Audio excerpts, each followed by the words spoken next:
Good evening, everyone, and welcome to Stress Be Gone, an action plan. For those of you who are familiar with my regular weekly broadcasts, you're probably looking at the background and saying to yourself, that's not her office. And you're absolutely right. My office is being remodeled this week. So I'm up in my personal playroom where I do all my creative things, which is one of the stress prevention techniques. So I'll be able to point behind me for examples when we get to that. So my name is Victoria Leo. I'm a healer, comprehensive programs to blast through barriers in a lot of the more common problems that people tend to have with health and wellness, physical health, stress, finding life purpose, preventing writer's block. The list is endless, and I'm not going to bore you with it. So, yeah, you can go to soaringdragon.biz, soaringdragon.biz, and find out all about it.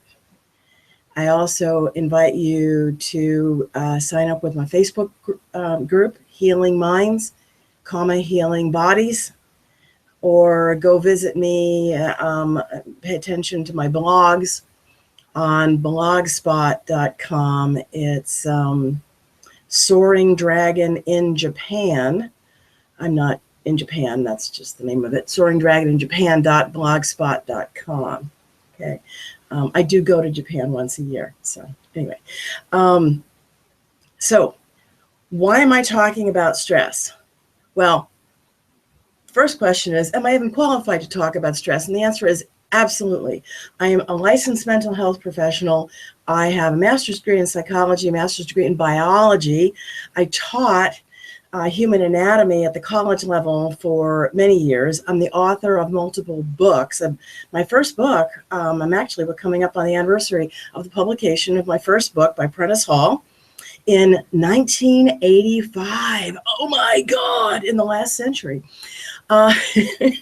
So I've been doing this for a while, and you're in good hands. I know what I'm talking about.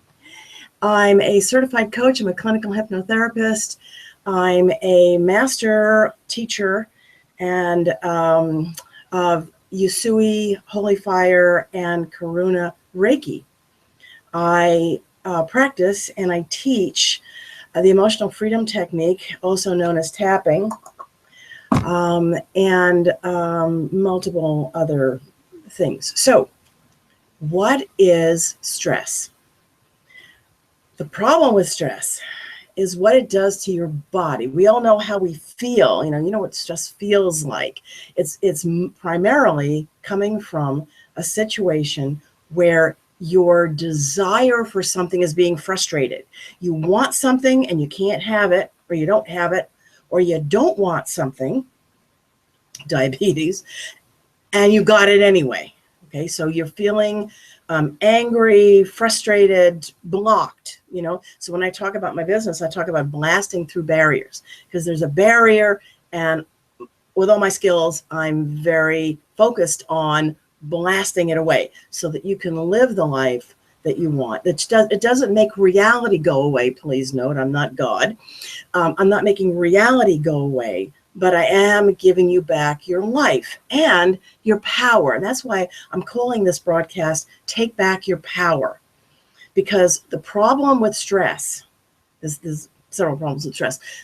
One of the big problems with stress, though, is that we have a belief that we can't do anything about it. The thing that's causing the stress is something that's beyond our control, okay? My boss is insisting that I work 60 hours a week, and he's paying me for 40. And there's something I can do about it because jobs are hard to come by, blah, blah, blah, blah, blah.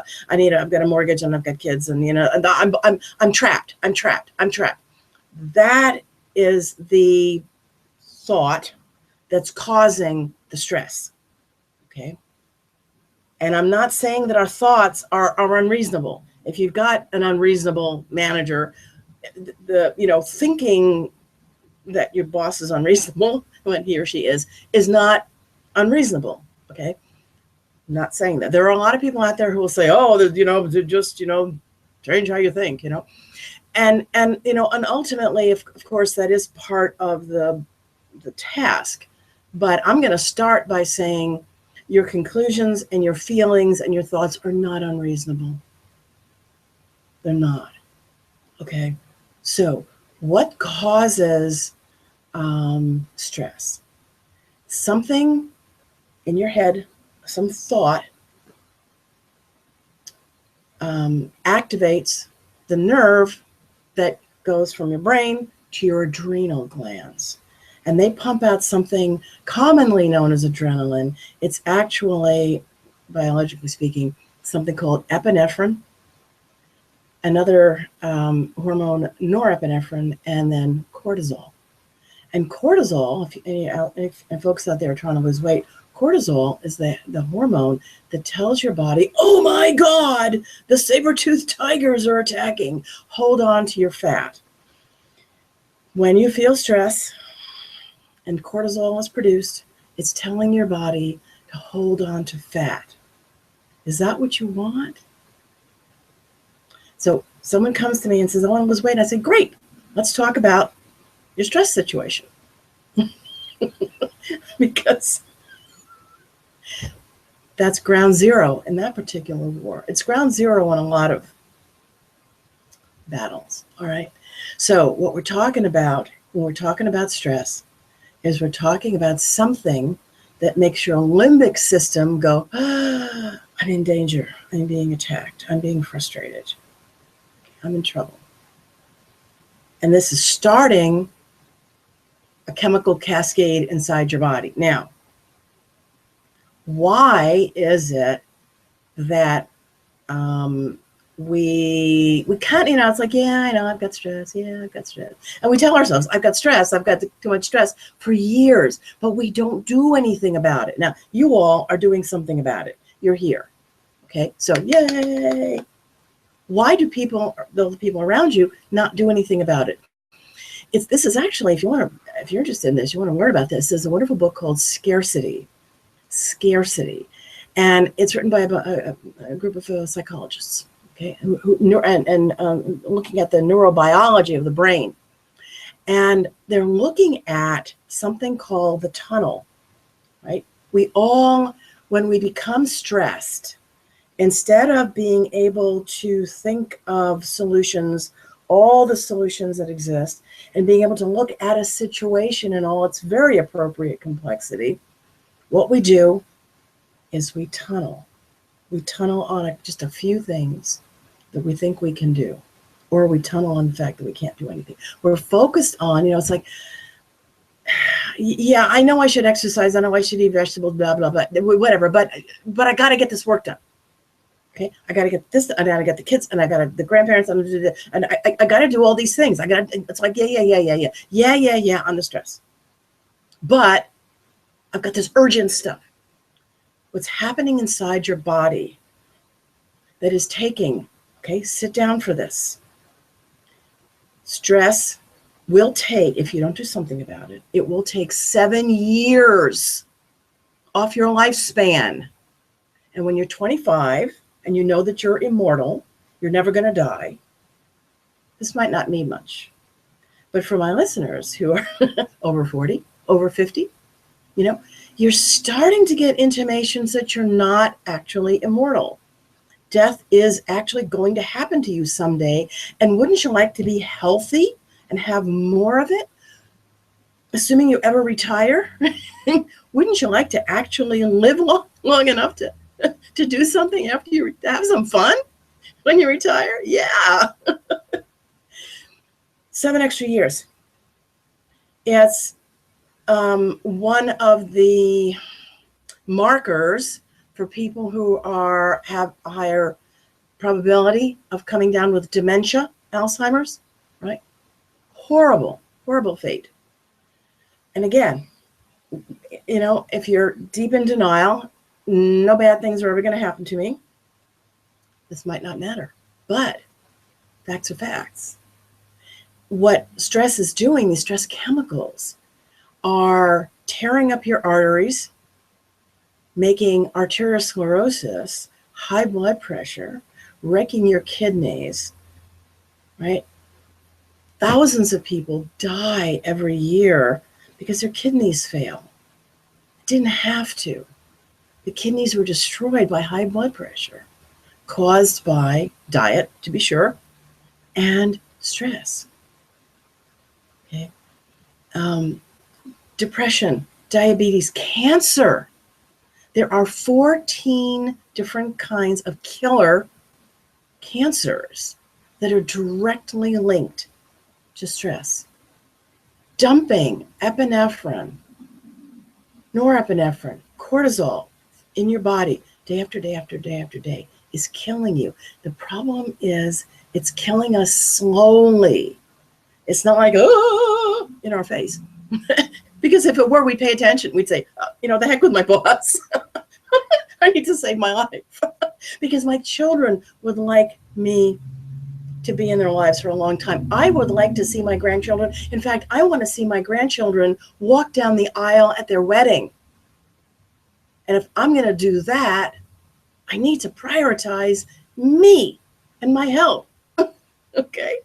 So that's why you're so wonderful. You're here trying to do something about stress. And this is why a lot of the people around you are not paying attention. Okay? And this is why you really need to. It's really, really important.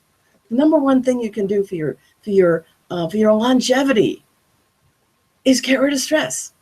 Okay? Or get it down to a dull roar. Okay? So now that we know that, what are the sources of stress? And I said it ultimately what it is either something that I want that I haven't got, or there's something I've got, diabetes, and a lot of my clients have diabetes. Something that you've got that you don't want, an obnoxious mother-in-law, whatever. What several people when they heard that I was going to do this, they said, "Oh, I know what I want to talk about. Too much to do." Yeah, that's a big one. Another one, well, part of that is work schedules, right? Another one is conflicts with family members. And the work schedules can also conflicts with bosses, conflicts with coworkers, just work-related, etc. The commute, I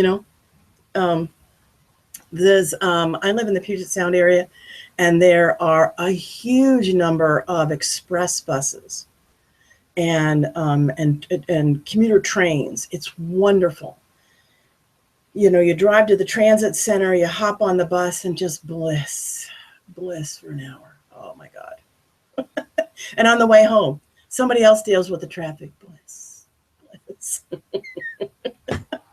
So if that's one of the things that's stressful for you, you may consider, it inevitable, I got to get on I-5. I got to do it. Actually, you don't, in most cases, you actually don't. So, woohoo. Yeah. Look into that. Conflicts with family members, and then health, right? I said, I've got a bunch of clients who have diabetes and wish they didn't. And we're working on things that they're doing so that they can, in some cases, get it from diabetes to just metabolic syndrome, kind of back down on the health problems. Okay, so what are you going to do about it? Everybody ready to do something about it? Cool. All right. The number one thing, easy. Nobody needs any training in this, but you got to actually do it, is get yourself out of whatever the situation is. If you can. Works even if you can. Get yourself out of the situation if you can. And breathe. Deep and slow. You got your monkey mind going, just don't try to suppress it. Just say, not now. Focus all of your attention on just breathing. what I do is I visualize the air coming into my body, changing color as it comes into my body. So it's a beautiful pink, sometimes golden or violet, and then it goes out. Breathe. You can do this for 30 seconds and stop your limbic system from activating your adrenals. 30 seconds. You can't sit there and tell me you don't have 30 seconds.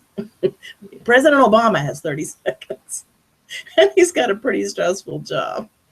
Regardless of the politically you love him or you don't love him. He's the president. And anybody who's the president, okay? 30 seconds, right? Nobody doesn't have 30 seconds. Several times a day. Do it regularly. I've got a friend who is a fellow coach, and he's been telling his clients, 5 times a day. I want you to breathe 5 times a day. You don't have to face Mecca, just breathe 5 times a day. Okay. Oh, bless his heart. It's not a bad idea. If you get into a schedule, put it on your calendar, get your smartphone, 10 a.m., breathe for 30 seconds. Noon, breathe for 30 seconds. 2 p.m., breathe for 30 seconds. 30 seconds. That's all it takes. And what it does is it changes your body, your biochemistry. Okay, it's not going to remove that. Now, the epinephrine and the cortisol don't drain out of you as quickly as they get activated. The parasympathetic nervous system works a lot more slowly than the sympathetic. The sympathetic is the danger, so-called fight or flight, right? Okay. Parasympathetic is slower, but the more times you stop, right? Another wonderful thing that breathing does is it breaks the stranglehold that your limbic system, your emotional decision-making system, has on your brain. Because it pulls in your prefrontal cortex, which frequently doesn't get involved in any decision-making. If the limbic system doesn't call and say, hey, I'm not really sure how to deal with this, could you help me with this? Your limbic system is just handling everything, making all the decisions, right? What breathing does is it wakes up your thinking, your rational, analytical, planning, wide angle thinker. It gets you out of that tunnel, right? And you only need to get out of the tunnel for 30 seconds. And you'll stay out of the tunnel for a while. It's wonderful. So breathe. I know someone has probably told you this 5,000 times. I'm 5,001. It really helps. Make a commitment. Put it in your smartphone. Everybody's got a smartphone, right? Put it in your...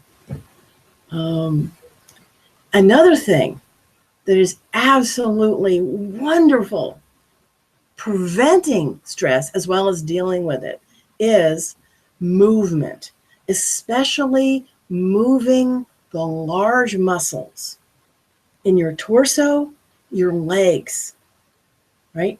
Even if all you do is stand up and walk up and down. I tell my clients, get a pack of files, pick up some papers from your desk and walk purposefully around the perimeter of your, if you're in a corporate environment, walk around the perimeter, purposely, a woman on a mission. It's like, I'm going somewhere. I'm an important person going somewhere, which is, that's the body language you're giving. So no one's going to bother you. It's like, oh, sorry, gotta, do something. What it does for your body is it loosens up all the fascia, and the connective tissue, and it gives your muscles a wake up. It's wonderful. Movement. 1 minute. You can breathe and move at the same time, right? And make it a minute of breathing and moving.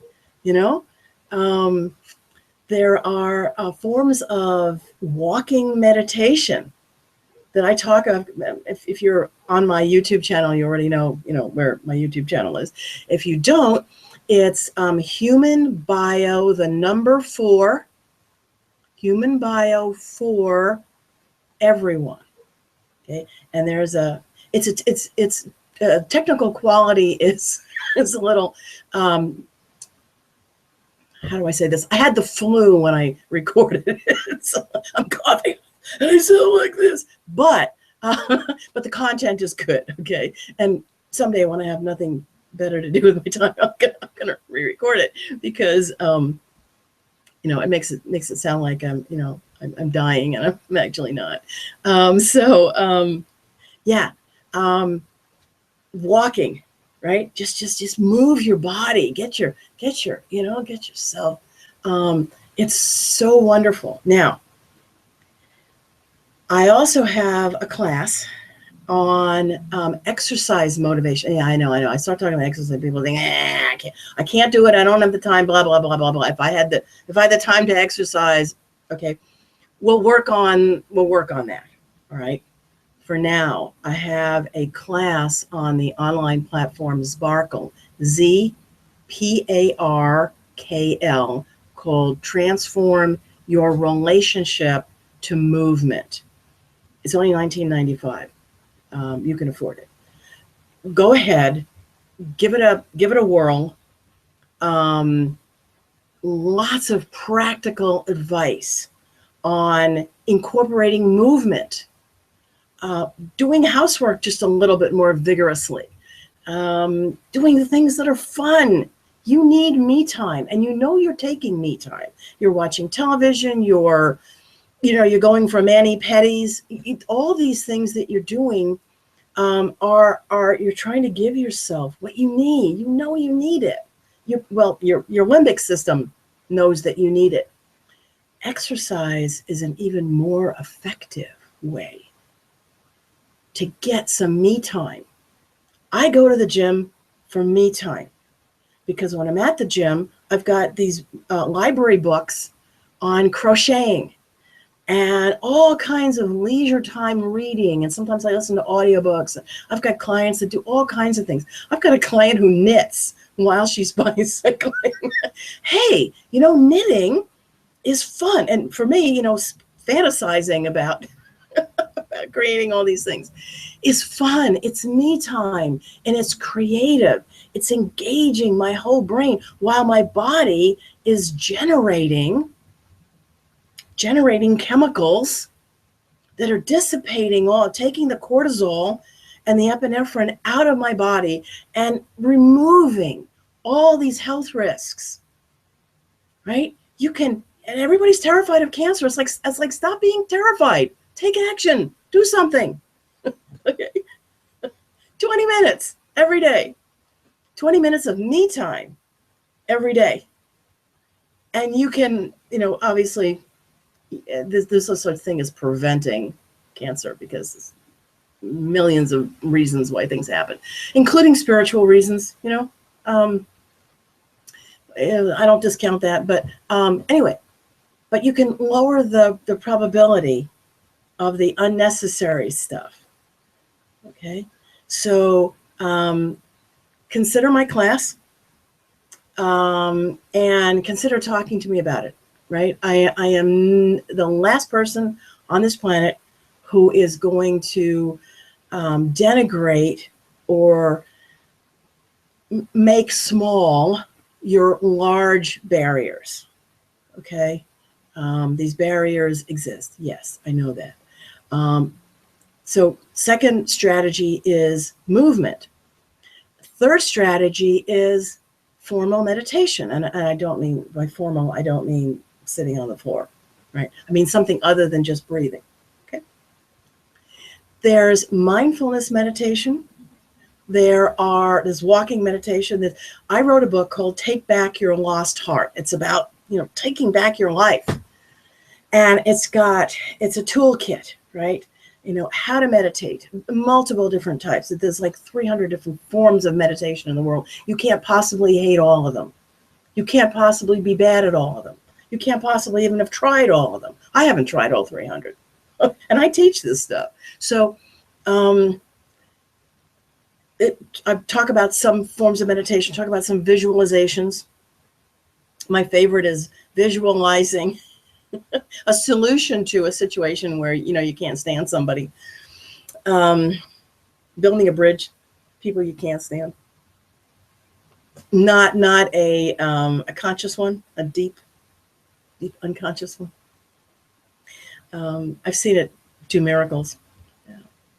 Anyway, the wonders of meditation never cease. There have been articles in the Journal of the American Medical Association, the New England Journal of Medicine, I mean, all these prestigious medical journals about the really, really profound health benefits.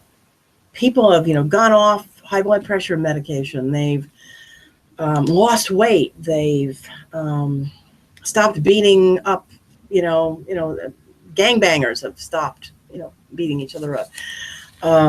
Stop being gangbangers. Just incredible, profound stuff.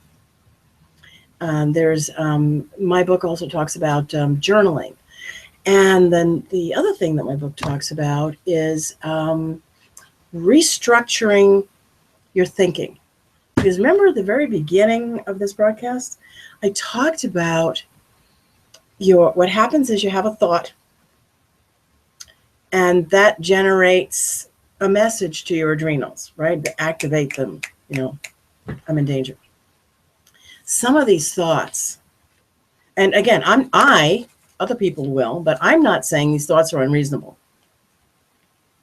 Not saying that.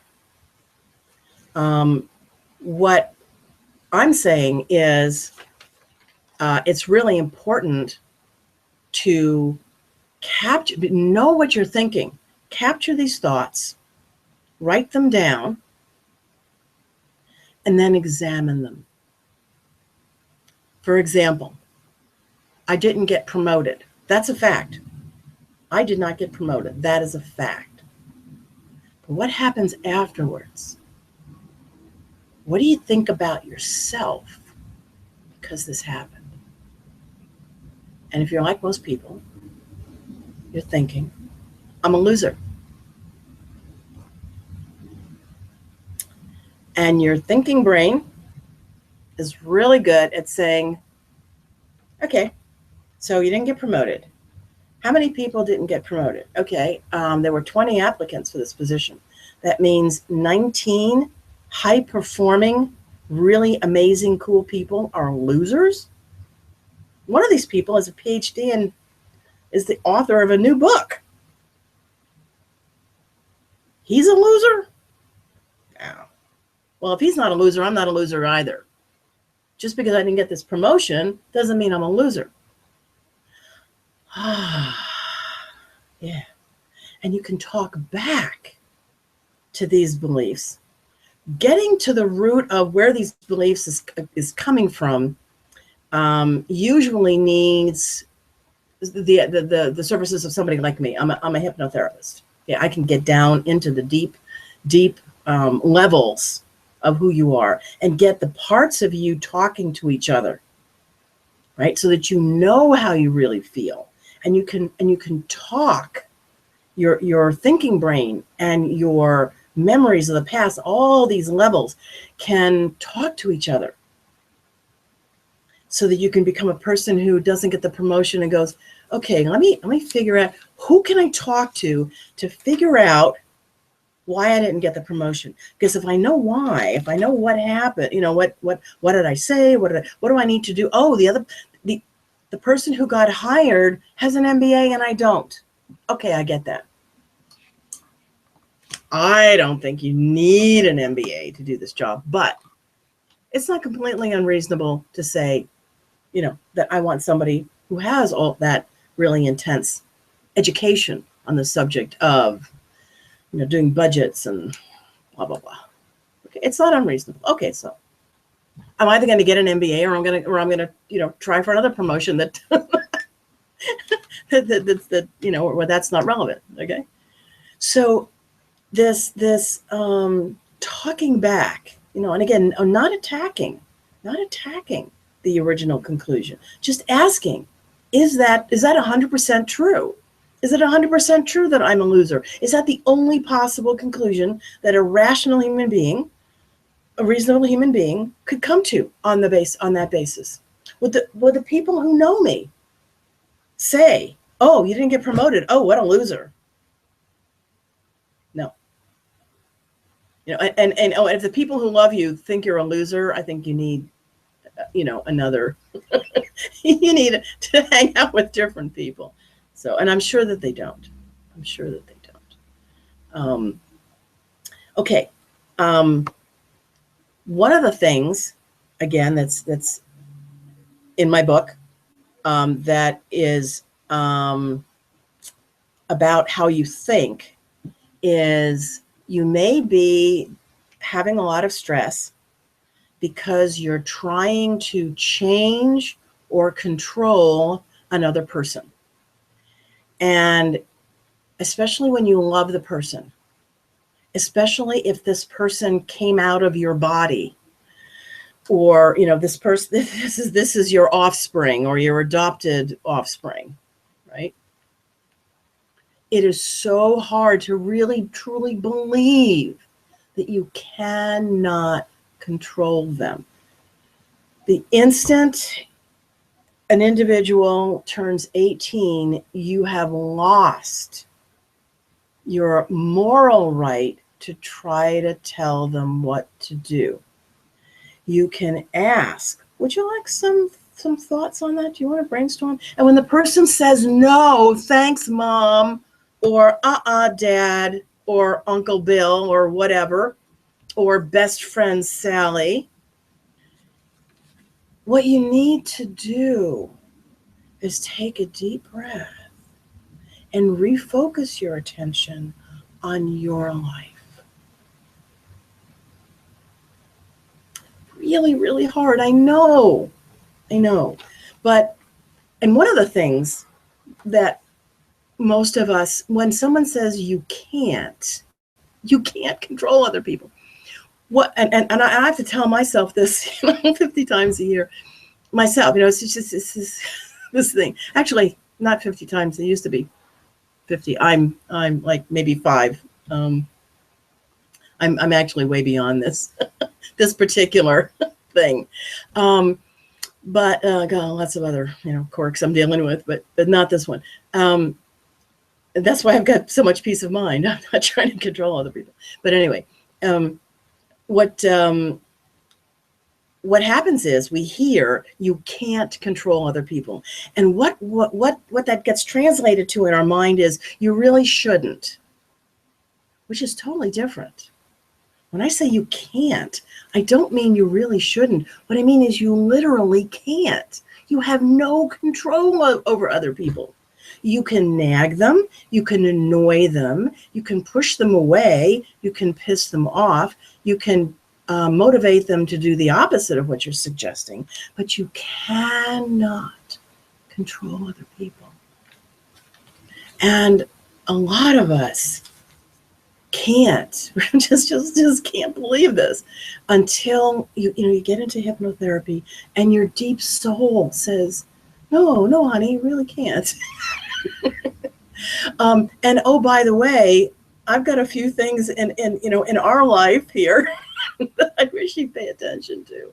And if you can extract your energy from trying to control this other person, there are things that you can focus on that I really need you to focus on. So this is a thorny problem. It's complicated by love. The people that are trying to control other people are usually motivated by the deepest and most wonderful, the best motivations on the planet, but it still can't be done. So, work with me or someone like me to release yourself and have the peace of mind, right? And know that when you release trying to control other people, it doesn't mean that you don't love them. That is the tough one. That is the tough one. Yeah.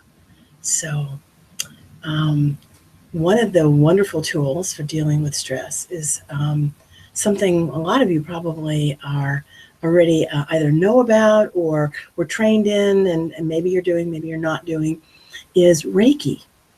It's a form of energy healing where during class, during the attunement, you open a channel within yourself, and you learn how to, at will, open the channel so that life force energy can flow into your body and heal you physically, mentally, emotionally.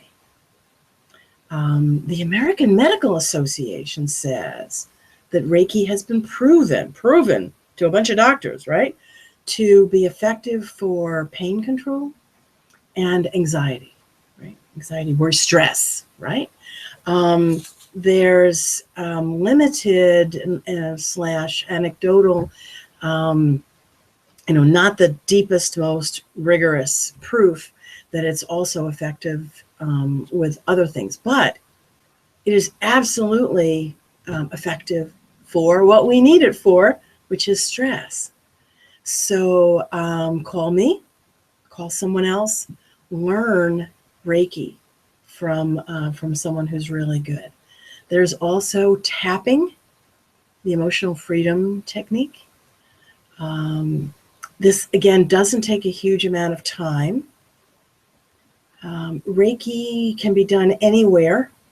I have been giving speeches to hundreds of people while I'm, welcoming the flow of healing energy. So I can I can talk and do Reiki at the same time. Tapping, a lot of people would find it distracting to be talking to you while you're tapping your forehead, but you can squeeze pressure points in your hand without people thinking that you're having an episode of something. Okay, what else have I got on my lovely list here? Oh yeah. I almost forgot the too much to do. Yeah. And a lot of us, it's so easy to end up with too much to do. And so what I do in my own life when I find myself in, oh my gosh, too much to do land, is the same thing that I do with my clients. Okay, I don't treat myself any differently than I do my clients. It's great to have these tools that I can deploy to my to people's advantage. Anyway, look, if you want to work with someone like me, it's wonderful. I offer everyone a half hour. Those of you who are watching this broadcast, you can have a full hour getting unstuck session. And the next two sessions are half price, special offer, okay?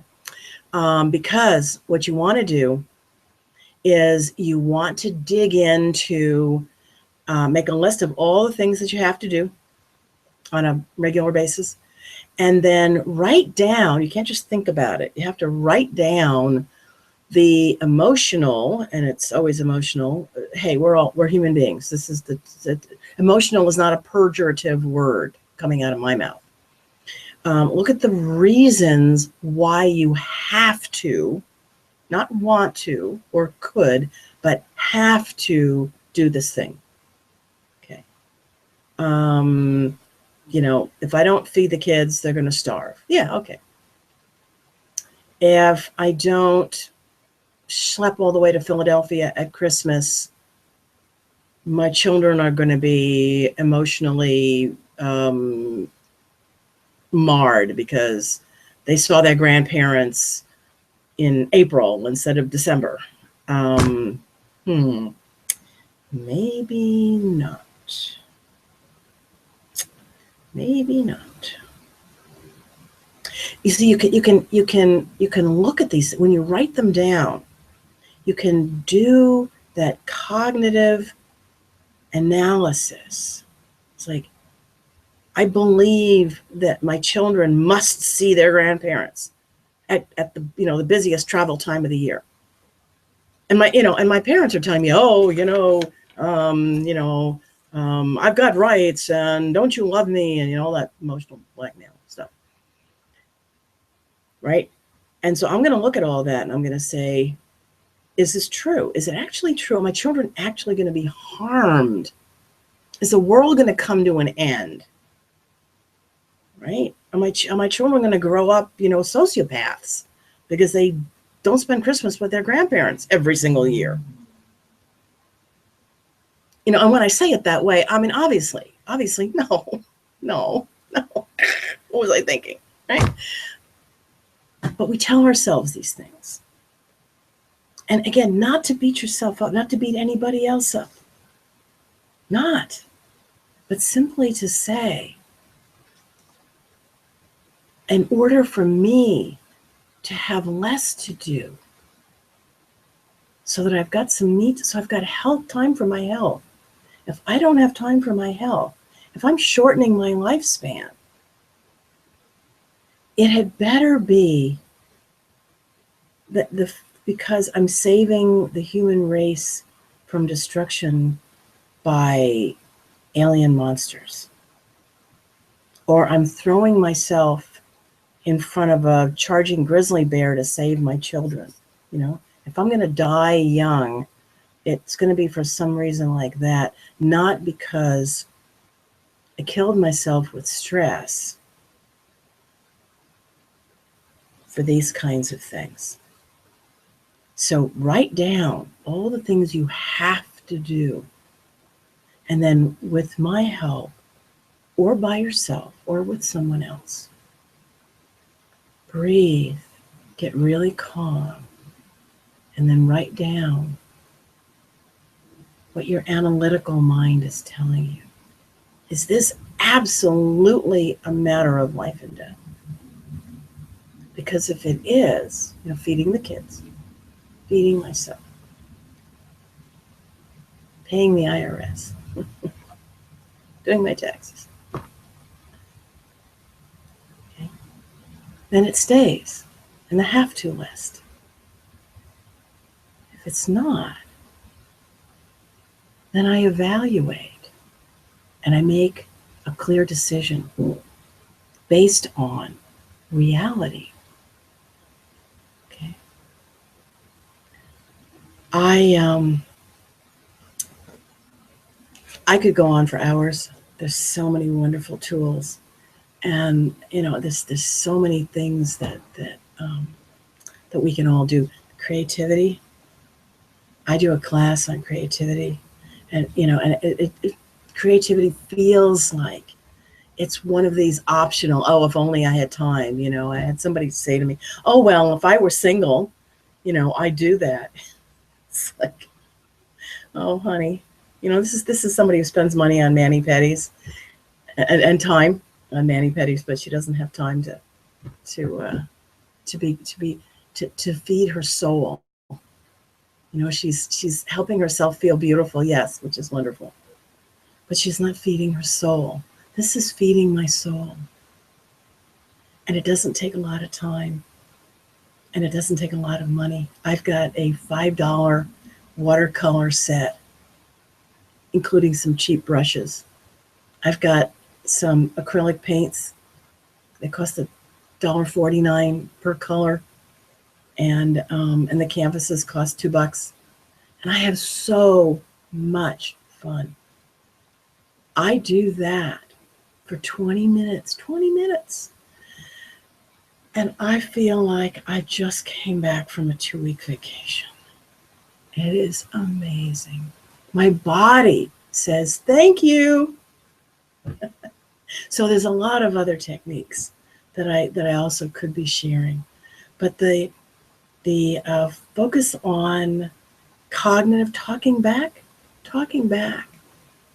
to some of the have-tos. And again, not in an angry way. Just understanding what truly has to be, and things that I choose. I choose to do this. And maybe I could choose to go to the gym instead. Yeah. It's complex, it's individual, but it's not undoable. It's all doable. And this is how you take back your power. The power to have those years of healthy life, the power to be the one who makes choices about your life, choosing what you truly, truly in your heart care about the most, and maybe letting some lesser things go, right? Take back the power by not being the slave of stress. You be the master, not the person who's being jerked around like a marionette by stress. Okay? That's my wish for you all. Contact me at soaringdragon.biz. My email address is victoria.leo.reiki, R-E-I-K-I, @gmail.com. Remember, you've got a full hour getting unstuck session, and the next 2 sessions are half price. With hypnotherapy, we can go really deep and let the various parts of your heart and soul talk to each other, possibly for the first time. Find out what truly matters to you. And your inner wisdom probably has solutions that your conscious mind is not even aware of. There's so much power hidden inside you. And I would like to unlock it and give you access to that. That is my mission in life. Have a wonderful, wonderful rest of your day. And I look forward to having individual conversations with you all. Thank you.